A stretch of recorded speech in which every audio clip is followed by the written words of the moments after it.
Whoa, whoa, whoa. No, you haven't tuned into the wrong program. You're into the right program. Now, we know there's an obesity epidemic, and this is going to explain to you how the food industry has really weaponized processed foods. And so thanks to the good folks at Democracy Now!, that would be these guys right here, for allowing us to use the open source Tidy shot. Yeah. So if you go to democracynow.org and click on Friday, March 1st episode, you'll get all the links to all this. And remember, when it comes to food, democracy really is for sale. Cheap. Yeah, because that stuff will kill you. And here's an ad from the old days, a little misogynistic. Yeah, even a woman can open it. Look at that, Andy. Yes, they can. And remember, too, the same people that bring you processed food bring you Ritalin, the chemical lobotomy. Go to RitalinDeaths.com. Yes, indeed. So hopefully these people will explain to you how the tobacco companies and the giant food companies have manipulated, because they bought Kraft right after they got spanked for the tobacco, have manipulated salt, sugar, and fat, and Pandora's lunchbox is in here too, to actually hook people on food. I mean, you have to eat anyways. So anyways, here you are. It's about a half-hour segment. And if you want to do any more backstory, go to democracynow.org, click on the March 1st episode on Friday, March 1st, and you'll get all the links to all the references. And once again, thanks to the good folks at Democracy Now! For letting us use this open source material so we could get it out to you folks there at home, and so you can fight obesity one step at a time.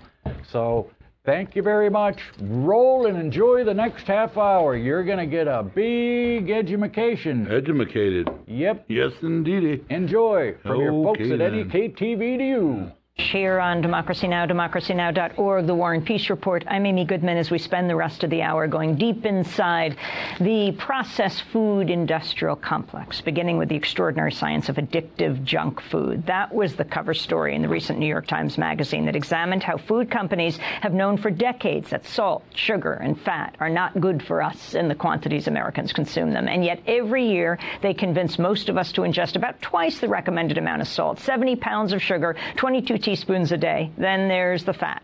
Well, New York Times reporter Michael Moss explains how one of the most prevalent fat delivery methods is cheese. Every year, the average American eats as much as 33 pounds of cheese.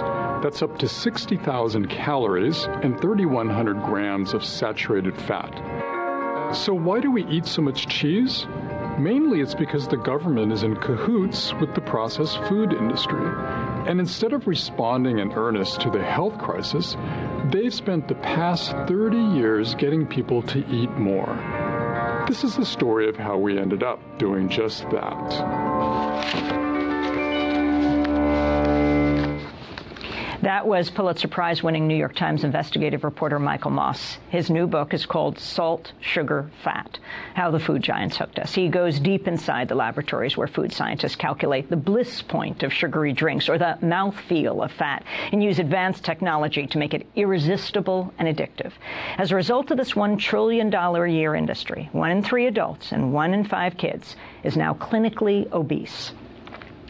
In a bit, we'll look ever further into the process of making processed foods with Melanie Warner, author of Pandora's Lunchbox. But first, Michael Moss joins us here in the studio. Welcome to Democracy Now!, Michael. Thanks for having me. You open your book with a remarkable summit. Talk about who was there. This is a meeting in 1999 that engaged the CEOs of some of the largest food companies in the country. And they were presented with a vivid picture of the emerging obesity crisis. And what really amazed me about this meeting when I found out about it and found the records to it and talked to some of the people who were present is that it was none other than one of their own, a senior executive at Kraft, who basically laid the emerging obesity crisis at the feet of the processed food industry and pleaded with them to do something collectively to turn the corner. What happened? And coming from him, it was just so powerful. They reacted, as you can imagine, rather defensively. They said, look, we're already providing people with choices in the grocery store. We are committed to nutrition as we are to convenience and low prices. frankly, they were worried about the lost millions in sales if healthier products they created weren't as attractive as the ones they do make. Talk about the CEO who basically ended the meeting. The head of General Mills made all of these points and was especially, I think, aghast at being blamed for the obesity crisis. Because, again, he felt that in the cereal aisle, for example, General Mills was providing Cheerios with low amounts of sugar, and he didn't see a need to down-formulate, if you will, all of the products in the grocery store in order to deal with this obesity crisis, which you have to remember back in '99 was not as grave as it is today. And of course, the obesity crisis, I mean, in their terms, is about lawsuits, class action lawsuits. What does obesity mean? Why is this such a critical issue? Well, yes and no. The Kraft official who raised this back in 1999 was actually very deeply and sincerely concerned about the health effects on people and not so worried about litigation. What this did, though, mean to the companies, though, was what I write about in the book, which I have to tell you, Amy, was a bit of a detective story. I managed to come across a trove of internal documents that enabled me to get insiders to talk. And when they did, what it showed was that salt, sugar, fat are the three pillars, the holy grail, if you will, on which the food industry survives. And through their research, they know that when they hit the perfect amounts of each of those ingredients, they'll send us over the moon. Products will fly off the shelves. We'll eat more. We'll buy more. And being companies, of course, that they will make more money. Name names and talk about examples of the weaponizing of salt, sugar, and fat. One of the legendary senior scientists for the food industry, Howard Moskowitz, walked me through his creation recently of a new soda for Dr. Pepper, a new flavor line. And it was amazing how much effort went into that. You know, a regression analysis, high mathematics. He would take dozens and dozens of formulas just slightly altered to find what he calls the bliss point for sweetness in the sugar. And you can do this own experiment at home. Take a cup of coffee, keep adding sugar until you reach the point that you like it the most. And then when you add more sugar, you actually like it less. Well, the food industry knows that. And they spend huge amounts of effort finding the perfect spot, not just for sugar, but for fat and salt as well. Frito-Lay head scientist Robert Isan Lee talks about people getting addicted to salt. Yes. He was a wonderful, brilliant scientist who went to work for Frito-Lay in the late 70s when salt became an issue in Washington and the FDA started holding hearings looking at whether potentially it should regulate salt and not consider it inherently safe. Dr. Lin began pushing Frito-Lay to cut back on salt in its own products for economic reasons. He thought it would position the company really well.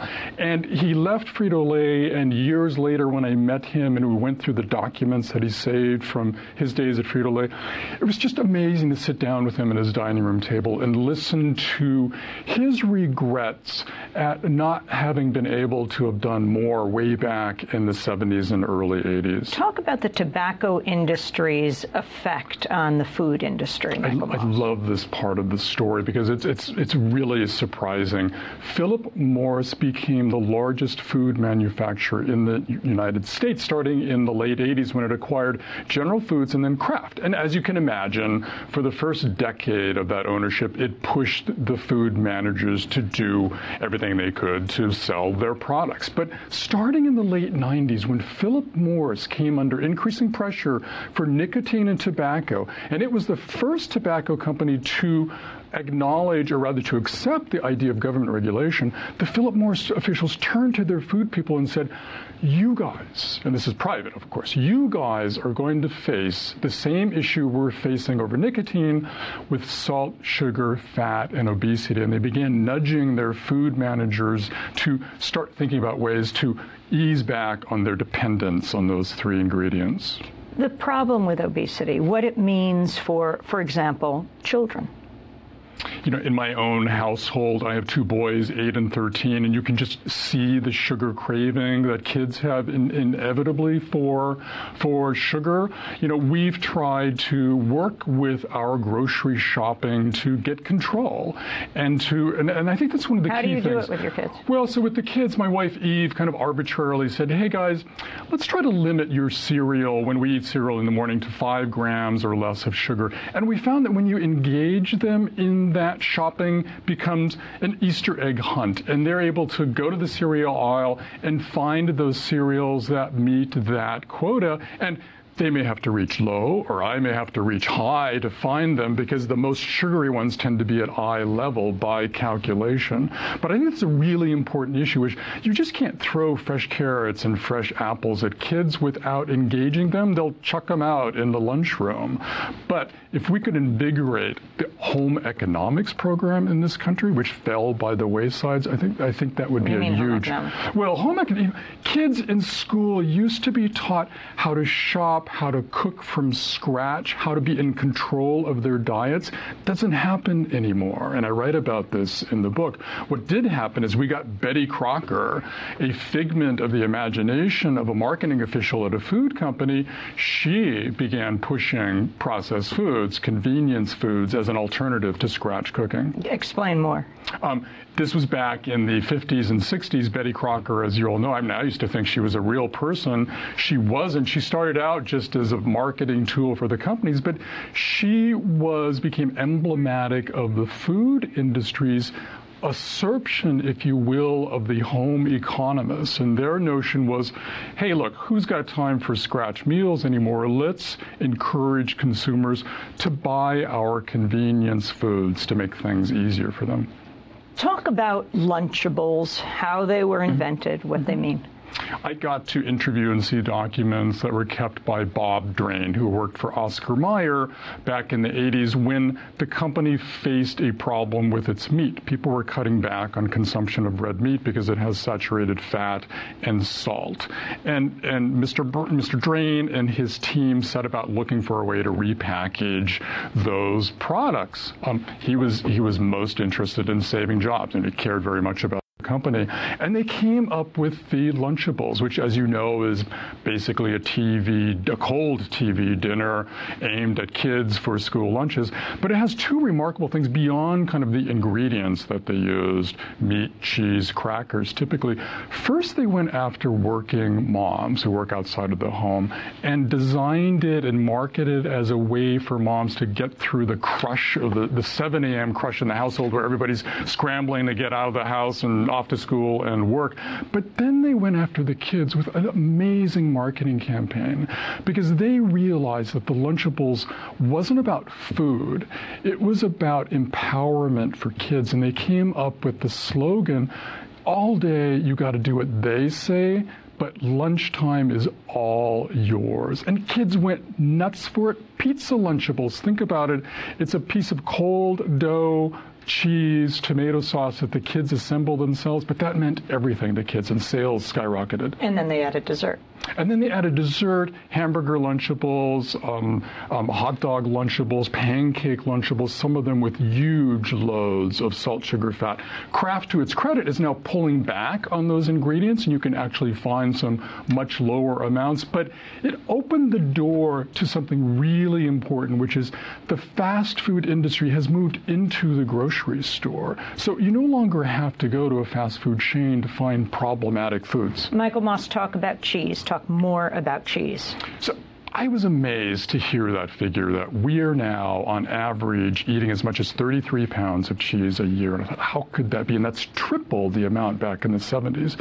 And the story goes like this. Starting in the 60s, people began drinking less whole milk as a way of reducing calories and intake of saturated fat. That left the dairy industry with a glut of whole milk and the milk fat they were extracting from the whole milk to make skim milk.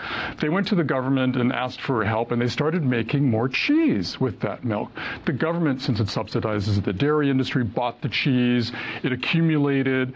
It was storing the cheese in caves in Missouri when none other than Ronald Reagan came into office and says, this is crazy. We've got $4 billion worth of cheese that's going moldy. Stop it.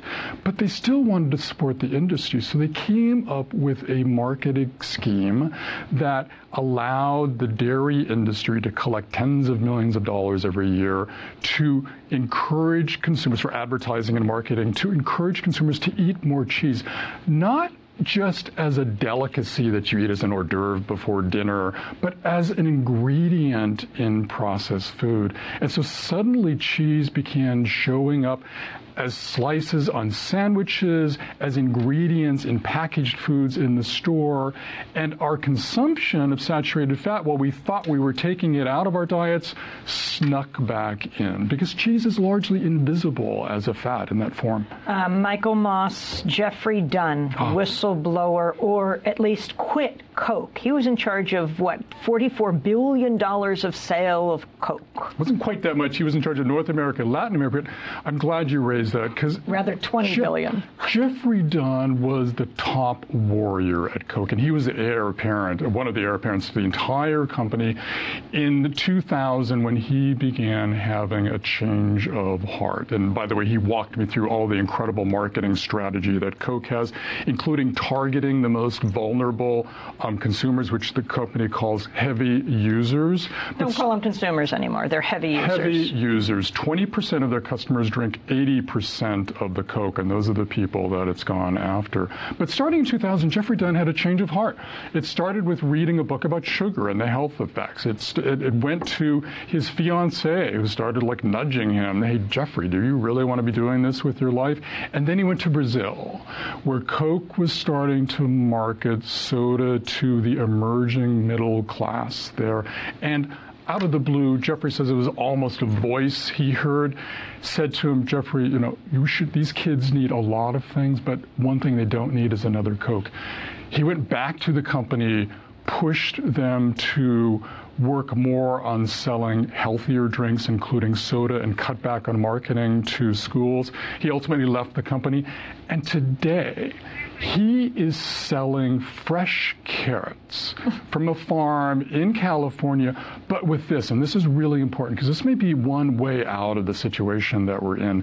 He's marketing carrots as junk food, meaning he's stolen a page of the playbook from the junk food industry to make carrots attractive to kids, and I think that is so brilliant. We should probably clarify that he was pushing, when we say Coke, though it sounds like when you're talking about heavy users, cocaine, we're talking Coca-Cola. Absolutely. And the problem with Coca-Cola and what it means and why, for example, when they pushed it to Mexico at the time of a terrible recession, they upped their advertising because they thought, well, if anyone's got any money, they could put it into Coke. And Coke will say, look, we're only part of in fact, recently they had an ad campaign saying, hey, we're only part of the obesity crisis. You can't blame everything on us. As calories is calories. But there is something interesting with liquids. Science is starting to show that our brains are less able to detect calories in liquids. So people in the know, including food industry executives, when they run into health trouble, the first thing they do is cut calories out of all the liquids that they drink as a way of maintaining their weight.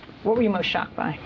Well, it was one was that, how on a personal level, how so many executives I met don't eat their own foods. The other thing I think that really shocked me was when I get to salt in the book, which is how dependent and how hooked the food companies are on salt, because it's a miracle ingredient for them. It lets them avoid using more costly ingredients like spices and herbs. It, of course, has this thing they call flavor burst, which just gets you so excited about eating snack foods especially. But the other thing is salt masks off notes or bad flavors that are inherent to some processed foods. In meat, it's called warmed over flavor, which happens when the fat in meat oxidizes when it reheats, and salt is one of those things that can cover up that taste. So I was really struck, and Kellogg invited me into the research and development department, made for me special versions of their icons like Cheez-Its, which I could normally eat all day long, without any salt. It was the most god-awful experience you can imagine tasting those items. They are stuck between a rock and a hard place. Michael Moss, I want to thank you for being with us. His book is called Salt, Sugar, Fat: how the food giants hooked us. His cover story in last Sunday's New York Times Magazine, The Extraordinary Science of Addictive Junk Food. This is Democracy Now!, democracynow.org, The War and Peace Report. Michael Moss is a Pulitzer Prize-winning reporter. He won in 2010 for his investigation into the dangers of contaminated meat. But we're not leaving food. When we come back, we'll be joined by another New York Times reporter, Melanie Warner, who wrote Pandora's Lunchbox. You don't want to miss it, or maybe you do. It depends on what you're eating these days. Stay with us. Thank you. Thank you.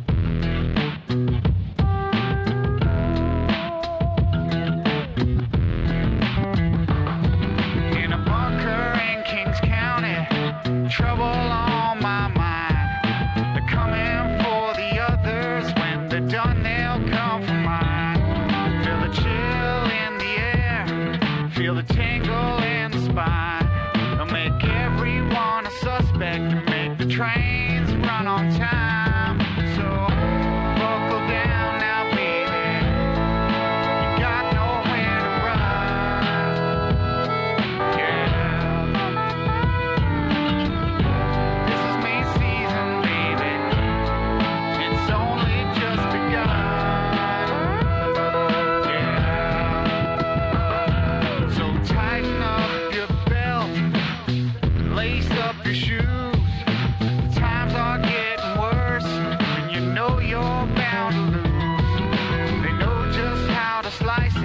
From Mean Season by Wrench. This is Democracy Now!, democracynow.org, The War and Peace Report, and a special shout out to Essex County Community College. The students are here today watching at Democracy Now!, democracynow.org. I'm Amy Goodman as we continue deep inside the $1 trillion a year processed food industrial complex. We turn to look at how decades of food science have resulted in the cheapest, most abundant, most addictive, and most nutritionally inferior food in the world. And the vitamins and protein added back to this processed food, well, you might be surprised to know where they come from. That's the focus of a new book by longtime food reporter Melanie Warner, author of Pandora's Lunchbox, How Processed Food Took Over the American Meal. Melanie, welcome to Democracy Now! She's joining us from Denver, Colorado. Vitamins, vitamin added food. You think you go to the grocery store and you want to get a little added punch and you want to ensure that your kids, that your family has added vitamins. What's the problem with that? Yeah, well, hi, Amy. It's great to be here. One of the things with processed food that I found while doing this book is not only that it has an abundance of the things that Michael was talking about, salt, sugar, fat, it's also what it's lacking, which it turns out is naturally occurring nutrition in many cases. So that's vitamins and minerals and fiber and things like antioxidants. So you take something like cereal, you walk down the cereal aisle and you're bombarded with health messages. It's high in vitamin D, good source of calcium, fiber, antioxidants. You see these things all over the package. And one of the questions I asked myself when I was starting to work on this book was, why is it nearly impossible to find a box of cereal in the cereal aisle without added vitamins and minerals in the ingredient list? And it turns out because most cereal has very little inherent nutrition. And this is in part because of processing. The processing of food is very intensive. It's very technical, and with cereal, it can be very damaging to naturally occurring nutrients, especially vitamins and oftentimes fiber. So what manufacturers do is they add back in vitamins. So essentially, you see all these wonderful claims on the package, but essentially, and you look at the panel and you're getting 35% and 40% of your recommended daily allowance of these vitamins, but they're essentially added in like a vitamin pill, which many people may be already taking in the morning. And I was really surprised to learn where some of these vitamins come from. I never really thought about it in much detail, as probably most people don't, but it turns out that these vitamins are not coming from the foods that contain them. Like vitamin C does not come from an orange, and vitamin A does not come from a carrot. It's very far from that. They come from things that really aren't actually foods. Vitamin D, for instance, was probably the most shocking. It comes from sheep grease. So actually the grease that comes from sheep wool. You have giant barges and container ships that go from Australia and New Zealand over to China, where a lot of our vitamins are produced. About 50% of global vitamin production comes from China inside these huge factories, very industrial processes. A lot of vitamins are actually chemical processes, and they're very technical and complex. A lot of people, if they're with someone, they're looking at them right now. Wait a second. So China gets all these shipments of sheep wool from Australia, and they're pulling the sheep grease off of them to make vitamin D? Yeah, sheep grease is actually very useful for a lot of things. It can be used to make moisturizer and lip balm. It can be used for industrial purposes, for lubricants, for engines and machines and things like that. But one of its uses is to be converted through a number of chemical steps and chemical processes to vitamin D, which is added to our food and used in supplements. So what about nylon, Melanie? What does nylon have to do with vitamins? Yeah, it's one of these chemicals that goes into the making of one of the B vitamins. There are many food additives actually that are used in food, but actually also have industrial purposes associated with them. One of my favorites is a food additive called azotiocarbidamide, and that's actually used quite extensively in bread and bread type products. And it's used as a dough conditioner and a manufacturing aid. And its main use outside of the manufacturing of bread is for creating foamed plastic, so things like yoga mats. And I encountered some news articles from a number of years ago where a tanker truck overturned on the Dan Ryan Expressway in Chicago carrying azotiocarbidamide. And city fire officials had to issue their highest hazmat alert and evacuate everyone up to a half-mile downwind because of this chemical spill. So you look at something like that and you wonder, is this something that we really want in our morning toast and the bread that goes on our turkey sandwiches? Well, that's a very important question. Now, of course, the processed food industry, the gross sales are enormous, but you may have redefined gross sales. Let's talk about some of the experiments the scientist Melanie Warner conducted. Talk a little about chicken tenders. Yeah, I'm not much of a scientist, but a number of years ago when I started covering the food industry, I became curious about expiration dates that are printed on packages. Pretty much you go into the supermarket and every package in the store will have an expiration date on it. And I wondered, well, what will happen? What do these expiration dates mean, and what will happen after this date has come and gone? Some of these dates are actually quite far out. They'll be 6 to 9 months or even more. So I started collecting a number of food products, and I saved them in my office. And then I would open them after the expiration dates had passed, sometimes long after the expiration dates had passed because I had forgotten about them. And what I found out over time, I collected all kinds of products, cereal, cookies, Pop-Tarts, fast food meals, frozen dinners, I mean, you name it. I have all kinds of gross stuff in my office at this point. And what I found, there were a few exceptions, but what I found was that most of this food did not decompose or mold or go bad, even after long periods of time. I mean, I started this 8 years ago, and I still have slices of cheese that are perfectly orange. From years and years and years ago. Years and years and years ago. And what keeps their color, and what keeps them looking completely preserved?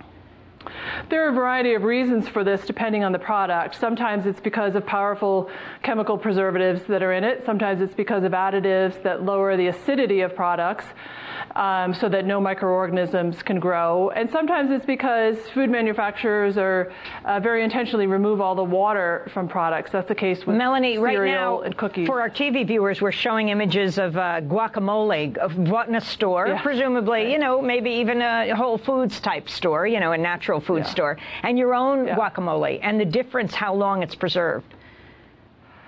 Yeah, I think this was an unusual tub of guacamole, and it had an unusual dose of food additives. my husband came back from the store with it one day and said, oh, they made an announcement. They made it fresh over at the deli. So I thought, oh, this is great. And I looked at the ingredients, and there were some ingredients on there that I never even heard of. And I was spending a lot of time doing research on food additives. So I put it away. I stored it in the fridge, and I thought, well, I'll look into this later and see what these additives are. And then an interesting thing happened about 9 months later. I completely forgot about it in the back of the fridge. My mom, who lives with us, she announced that she had tried some of the guacamole, and I thought she was referring to a recent purchase that I had made at a different store that we had bought for a party. But I thought, I think a lot of that's gone. And it turns out that she had tried the old guacamole, the 9-month-old stuff. And I was horrified because she's an older person. She's in her early 80s, and foodborne illness in older people is no small thing. So I was terrified that she was going to be horribly ill. In fact, because the guacamole was how old? 9 months. It was 9 months old. Yeah. So, and she had eaten it because it had no mold on it. It didn't smell bad. It was a little bit, when I looked at it, it was a little bit discolored around the edges, So some people might have thought, oh, maybe I'm not going to eat it. But she looked at it and thought, oh, this is a nice guacamole. So, and in the end, thankfully, she'd only had a little bit, and she was totally fine. She had no effects whatsoever.